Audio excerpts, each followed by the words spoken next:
విష్ణువు తన కన్నును శివుడికి ఎందుకు ఇచ్చాడో మీకు తెలుసా? ఒకసారి మహావిష్ణువు పరమేశ్వరుడైన శివుడిని సంతోషపరచాలని సంకల్పించాడు.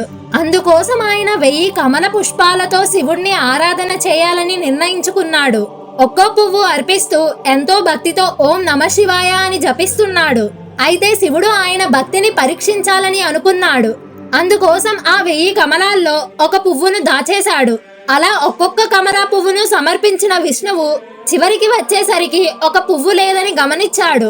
అలా కాసేపు ఆలోచించాడు ఏమి చెయ్యాలి అని.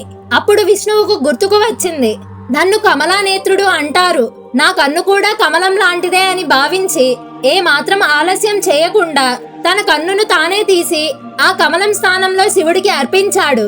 అంతటి భక్తిని చూసిన శివుడు వెంటనే ప్రత్యక్షమై విష్ణువు నీ భక్తి అపారము అని ఆనందపడ్డాడు. అలా విష్ణువుకు సుదర్శన చక్రాన్ని శివుడు వరంగా ఇచ్చి ఆశీర్వదించాడు. విష్ణువు చేతిలో ఉన్న సుదర్శన చక్రం సాక్షాత్తు పరమశివుడు ఇచ్చిందే. ఈ వీడియో మీకు నచ్చినట్టయితే ఓం నమఃశివాయ అని కామెంట్ చేసి మన ఛానల్ ను సబ్స్క్రైబ్ చేసుకోండి.